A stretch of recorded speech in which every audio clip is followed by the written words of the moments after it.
Bom dia, senhoras e senhores. Saúdo a todos os congressistas que se fazem presente em prestígio ao 23º Congresso Internacional de Direito Tributário da BRADT, em homenagem ao trintídio do Superior Tribunal de Justiça.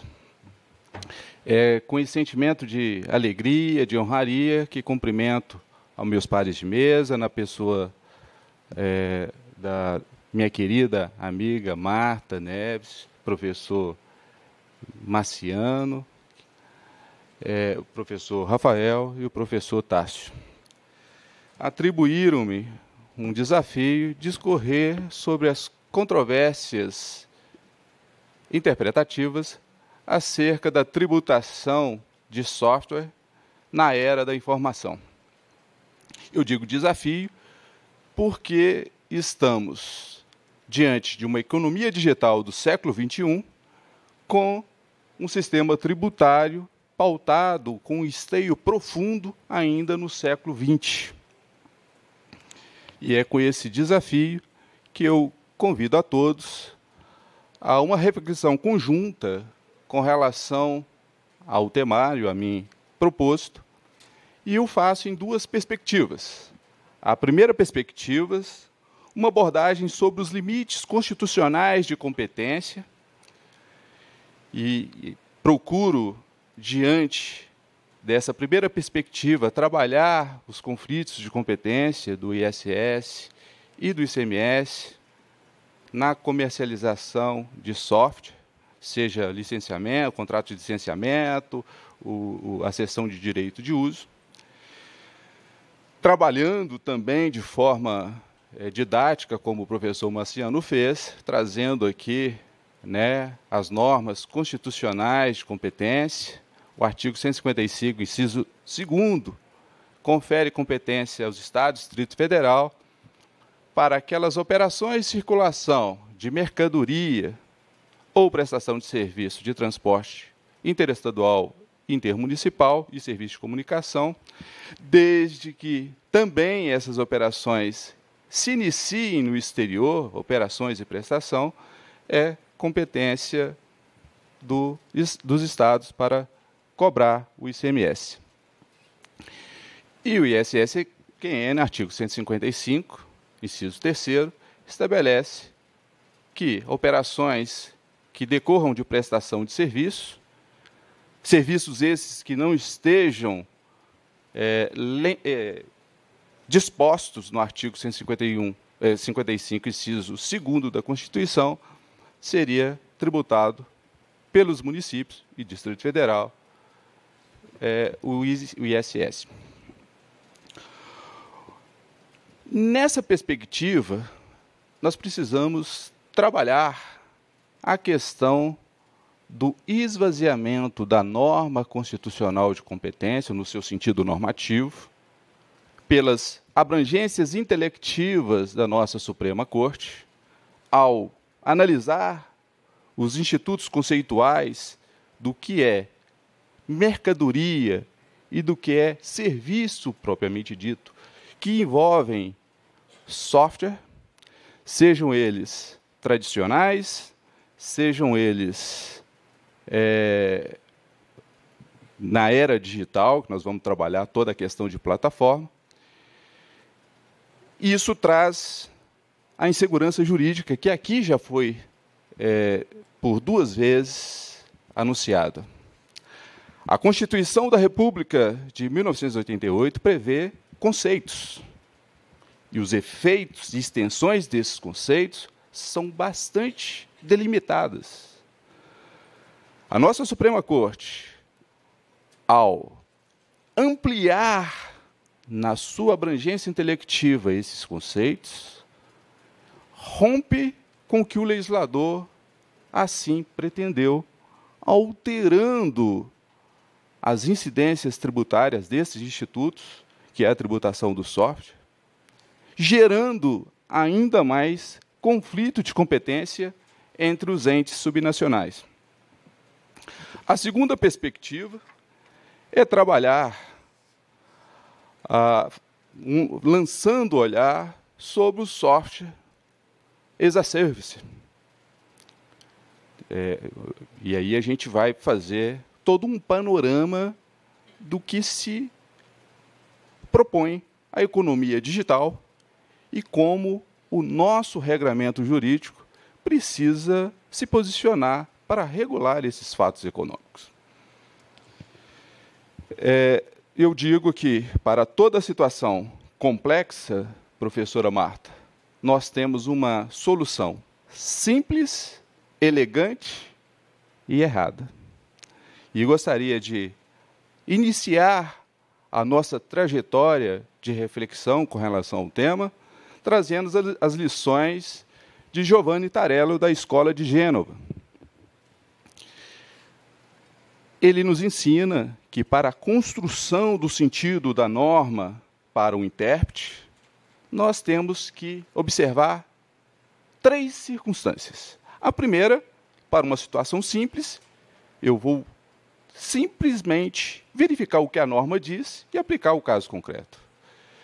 Quando são apresentadas, na segunda circunstância, 2 situações concretas para o intérprete encontrar uma solução, o intérprete tem que verificar qual que é a solução mais razoável e adequada e interpretar a norma buscando aquela solução correlata. E a terceira circunstância, quando é apresentada ao intérprete, ao julgador, 2, 3, 4 situações concretas, mas não se encontra uma solução, deverá ser criativo o intérprete ou julgador, buscando a solução mais razoável, mais justa e com a maior segurança jurídica. Não foi o que aconteceu na nossa Suprema Corte, ao romper o conceito de mercadoria e de serviço, na sua concepção tradicional, clássica, e adotar uma concepção econômica do que é mercadoria e serviço.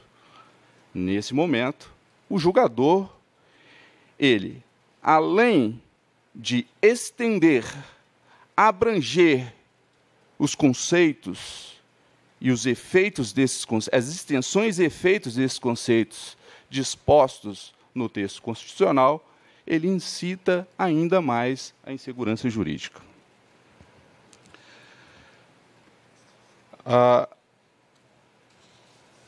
Na empolgação, acabei esquecendo de passar os slides, mas as 2 perspectivas propostas aqui já enunciadas. As disposições constitucionais, cito o artigo 146, que confere à norma complementar o grande desafio de dispor sobre os conflitos de competência, inclusive as normas, gerais de direito tributário. E aqui, um panorama entre o ICMS e o ISSQN, para nós possamos caminhar na questão da evolução desse conceito. O critério constitucional para a mercadoria é o critério adotado da tangibilidade, bens materiais, corpóreos, dentro da sua concepção clássica. E serviço, como o professor Maciano, com a maior maestria, assim já nos ensinou, serviço são bens incorpóreos, intangíveis, e a sua obrigação de fazer decorre de uma operação onerosa, como obrigação de fazer, dentro dessa concepção clássica, essa concepção tradicional. Tratando o assunto em específico, software, seja aquele software tradicional, de prateleira, o software self-the-off ou standard, ou aquele sob encomenda, que estou falando aqui dos softwares tradicionais, nós temos que são institutos regidos, primeiro, pela lei que disciplina os direitos autorais. Então, o artigo 7º diz que as obras intelectuais são protegidas da criação de espírito, e ali, no seu inciso 12º dispõe os programas de computadores. E a lei que trata da propriedade intelectual, especificamente do programa de computadores, assim dispõe o conceito do programa de computador, na sua acepção mais clássica, mais tradicional. Ocorre que,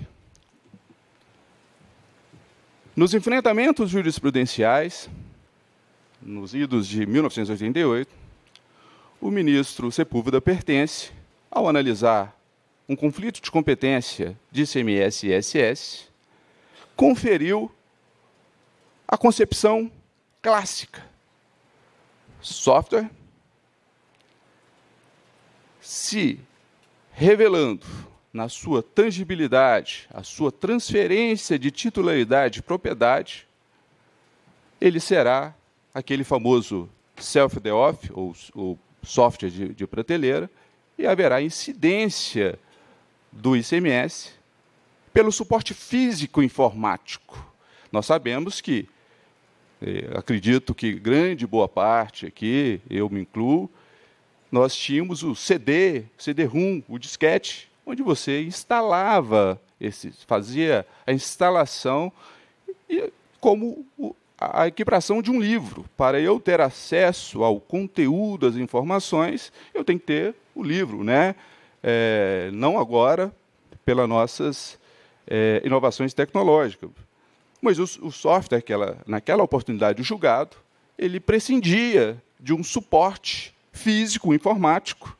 Inclusive, nós temos um decreto, e é o único decreto, inclusive foi revogado ano passado, que estabelecia a incidência do ICMS 2 vezes para o software que tinha o suporte informático, físico, e 1 vez o valor do suporte informático para aquele software feito por encomenda, que só faria ali a sua mera instalação.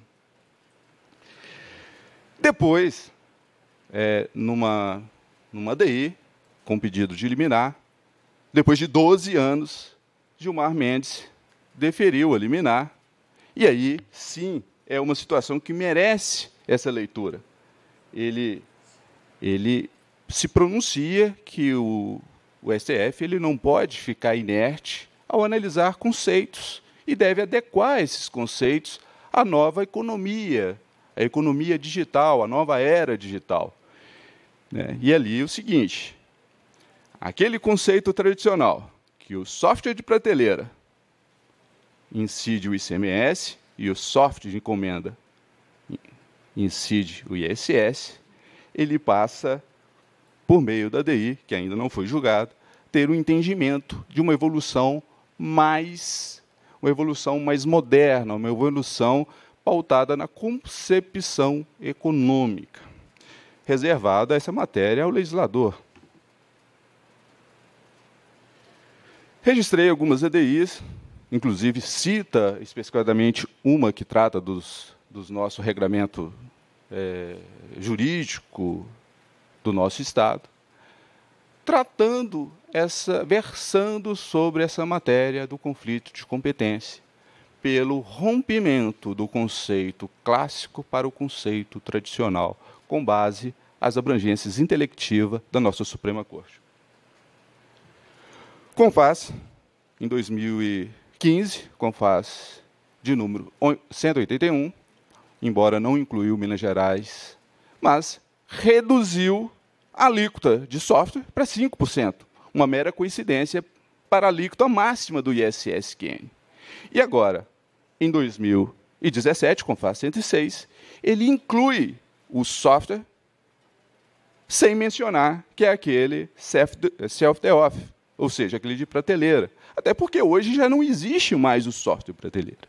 Você faz o download, né? Inclusive, a questão de baixar o aplicativo, o programa, já está ficando em desuso, que é o tópico que eu quero abordar, que é o software as a service.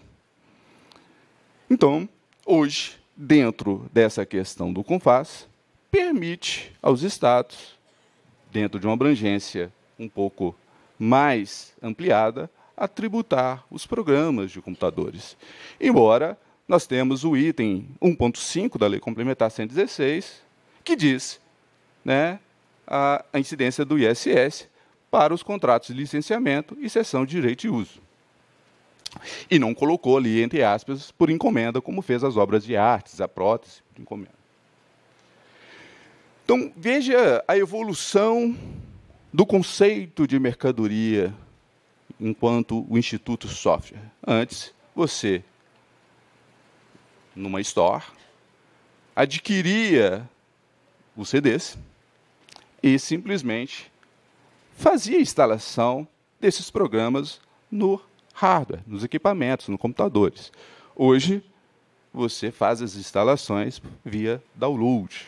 E agora, a Microsoft, o Office 365, que é o Office que será objeto de análise, o Software as a Service, você não faz o download. E é um ponto que eu quero trabalhar essa tributação no âmbito internacional, de como que se operacionaliza a incidência tributária ou não desses fatos jurídicos. A evolução de serviço, como o professor também Marciano nos auxiliou nessa análise inicial. Nós temos um primeiro julgamento que analisou a questão do serviço, o desapego da questão do conceito serviço clássico, obrigação de fazer, ampliando, no primeiro momento, mantendo a obrigação de fazer, declarando que as locações de bens imóveis, conforme a súmula vinculante 31, dando ali toda a sua chancela do conceito de serviço clássico, tradicional, mas logo após, o ministro Eros Grau, na sua relatoria, ao analisar os arrendamentos, o leasing financeiro, que o professor Marciano abordou aqui, o lease back, o lease, trouxe um rompimento do conceito tradicional, trazendo o conceito econômico, o conceito de que não prescinde a incidência tributária de uma obrigação de fazer no seu sentido estrito. E depois errou, no meu entender, ao manter e abranger de forma mais evidente entendendo e mantendo essa visão da sua concepção econômica quando entendeu a incidência do ISS nos planos de saúde. A evolução jurisprudencial exatamente para demonstrar nas duas situações, mercadoria e serviço, a evolução do conceito de serviço, evolução essa dada pela nossa Suprema Corte. E aqui trabalhamos, como eu já disse, a Lei Complementar 105 dispõe que o licenciamento ou a cessão de direito de uso é regra de incidência do ISS e o software ele se esteia na celebração da relação jurídica de contratos de licenciamento, e especialmente aqueles que são os standards, os softwares de prateleira, os softwares, os padronizados. Nessa nova vertente, nós temos o Software as a Service. Né? No meu escritório eu tenho, fiz assinatura, essa assinatura pode ser mensal, anual, on demand, que você adquire um pacote e dentro desse Software as a Service você tem todos os aplicativos dentro de uma plataforma de serviço, com toda a estrutura, com toda a questão de suporte informático. Você tem ali o Word, tudo de forma remota, em nuvem, né, os cloud computing. Você acessa, o provedor te disponibiliza não só os aplicativos padronizados dentro da plataforma existente, como a possibilidade de você acessar, alterar qualquer documento remotamente, inclusive aqui nesse destacado auditório. E veja que interessante. Nessa transação, onde o Software as a Service é produzido por uma empresa estrangeira,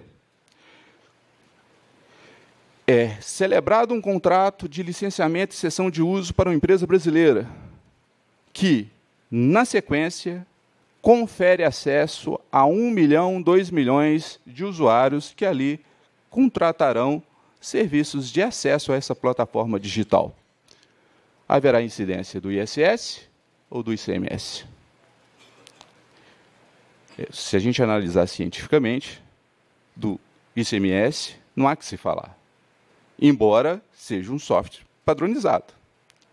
Às vezes, adaptável.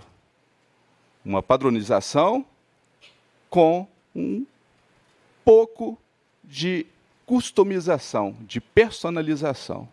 E nós temos os softwares que eu, enquanto pessoa jurídica, pessoa física, solicitar uma prestação de serviço no exterior para criação de um software. E aí a gente vai trabalhar essa questão que o professor Marciano assim o diz, que é a importação de serviço. Nós temos toda essa plataforma, os aplicativos, os softwares disponibilizados, eles são conferidos o suporte técnico desta empresa estrangeira, que é feita de forma padronizada, geral a todos os usuários.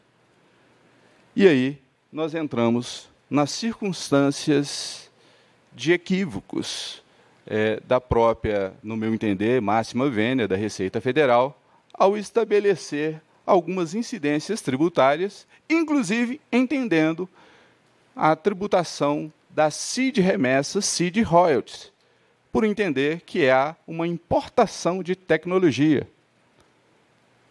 E aí utiliza, dentro do cipoal de regras que tratam da matéria, busca entender o conceito de royalties com prisma no modelo de convenção fiscal sobre patrimônio e renda da OCDE, na qual o Brasil ainda não é signatário, mas tem grande prestígio na hora de contribuir, contrariando o que a lei de royalties no Brasil define royalties, mas entende a nossa Receita Federal do Brasil, em respostas às consultas, que demonstrarei na sequência, que remunerações pagas a empresas estrangeiras para autorização de acesso e utilização de software as a service, haverá a incidência do CID remessa ou CID royalties, a uma alíquota de 15%. Perdão, uma alíquota de 10%. Entendendo que não é uma comercialização de software, e sim o licenciamento ou cessão de direito de uso. E elenca na instrução normativa que esta modalidade de tecnologia existe um suporte técnico especializado em informática, de prestação de serviços ou administrações de atualizações, de hardware, e abrange, inclusive, no que dispunha a Lei 10.168 de 2000, abrange o conceito de serviço técnico. E, com base nesse entendimento, extrapola a isenção conferida no artigo 2º, parágrafo 1º da Lei 10.168 de 2000, que não há incidência de CID remessa ou CID royalties em remunerações pagas a residentes ou domiciliados no exterior para o contrato de licenciamento ou cessão de uso, salvo com a transferência de tecnologia, expresso na literalidade do nosso ordenamento jurídico. Então, não há transferência da tecnologia nesses institutos da tecnologia atual, que é o software as a service.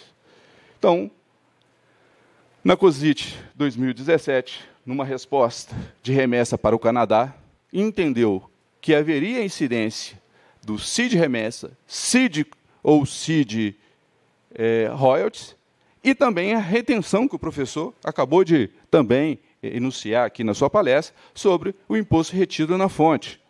E a COSIT 191/2017, buscando o conceito do ampliado do suporte técnico, também orienta aqui, na sua resposta, que há incidência da CID remessa ao royalties e do imposto de renda retido na fonte. Mesmo que não haja transferência de tecnologia. Se eu estou assinando on-demand, ou anual, mensal, um software as a service, embora ele seja padronizado, mas não há transferência de tecnologia, é uma plataforma existente, eu utilizo a plataforma da forma que é a mim disponibilizado o acesso. E a importação de serviços, a titularidade já nasce com o encomendante, então não há transferência de tecnologia, e se houvesse, a lei de propriedade intelectual prescinde e exige o dever do registro do contrato de tecnologia junto ao INPI. Não estamos falando aqui de transferência de tecnologia. E como meu tempo já expirou, trago aqui a lei que dispõe dessa isenção e que a Receita Federal tem entendido de forma equivocada, data máxima vênia. E aqui trago alguns tratados que possuem como propósito evitar a dupla tributação quando o Brasil é signatário. Então, nós temos aqui alguns julgados que entendeu que, mesmo havendo transferência de tecnologia, não haverá a incidência do imposto de renda por estar abrangida por esses tratados que o Brasil assim é signatário. A exemplo, num caso, num lead case, que foi a importação de um serviço de tecnologia de uma empresa peruana, entendeu que, havendo a importação de tecnologia, deverá ser o imposto de renda recolhido só no país de origem, que é no Peru. E como também entendeu aqui, num outro julgado, só para a gente fechar, que, salvo engano, foi da Alemanha, uma empresa espanhola. Então, para concluir, nós estamos ainda diante da insegurança jurídica, muito aclarada pelo o nosso conceito ampliado pela nossa Suprema Corte. Albert Einstein, uma vez, disse que a coisa mais difícil de entender era o imposto de renda. Isso é porque Albert Einstein não conheceu o conflito de competência do ISS e do ICMS, especialmente na nossa economia digital. Agradeço a todos vocês e queria fechar com um tema teatral de Shakespeare. Shakespeare, o rei Lear, ao avistar o horizonte junto do seu amigo Hell, o seu cego Gloucester, perguntou: cego Gloucester, como você vê o mundo? E o cego Gloucester respondeu: eu vejo com todo o meu sentimento no meu coração. E é com esse sentimento no meu coração que eu agradeço a oportunidade e agradeço a participação e espero ter contribuído. Muito obrigado.